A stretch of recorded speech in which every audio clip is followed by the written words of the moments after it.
ജ്യേഷ്ഠനെ പരിഗണിക്കണം. എങ്ങനെ? ഉപ്പാനെ കാണുന്ന പരിഗണനയിൽ കാണണം. പിന്നെ ജനങ്ങൾ പറയാം ഉപ്പാനെ കാണുന്ന പോലെ കാണണം ജ്യേഷ്ഠൻ.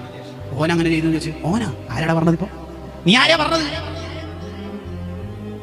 ഇരട്ടകളായി ജനിച്ച രണ്ട് മഹാന്മാർ, അതിലെ ഇളയ മഹാന് പറയാ, ഞാൻ ഇന്നേ വരെ എന്റെ ജ്യേഷ്ഠന്റെ കൂടെ നടന്നിട്ടില്ല, ഇന്ന് വരെ.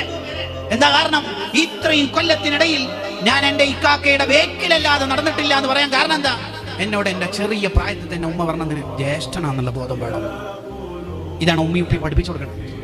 അവര് വലിയ വയസ്സിന്റെ വ്യത്യാസം, ചെറിയ 3 വയസ്സിന്റെ വ്യത്യാസമേ ഉള്ളൂ. No no no no. ജ്യേഷ്ഠൻ എന്താ വിളിച്ചത്? ജ്യേഷ്ഠത്തിനെ നമ്മൾ എങ്ങനെയാ കാണേണ്ടത്? ഉമ്മനെ പരിഗണിക്കുന്ന പോലെ കാണണം ജ്യേഷ്ഠത്തിയെ. നമ്മളെ അനുജനെ നമ്മൾ എങ്ങനെയാ കാണേണ്ടത്? അനുജൻ ഒരു ഷോപ്പ് തുടങ്ങി പൊട്ടിപ്പോയി, ബിസിനസ് പൊട്ടി. ജ്യേഷ്ഠന്റെ പരിഗണന എന്താ വേണ്ടത്? ഒരു മോന് ബിസിനസ് തുടങ്ങിയിട്ട് പൊട്ടിയാൽ ഉപ്പവേ സ്ഥലം വിറ്റിട്ടോ വേറെ എന്തെങ്കിലും സ്വത്ത് വിറ്റിട്ടോ ആ കടക്കാരൻ മുഴുവൻ ചൊറയും തീർക്കും, വിഷമം തീർക്കും. എന്ന പോലെ ഉപ്പ മക്കളെ സ്നേഹിക്കണ പോലെ ജ്യേഷ്ഠൻ അനുജനെ സ്നേഹിക്കണം എന്ന് പഠിപ്പിച്ച മതമാണ് ഇസ്ലാം.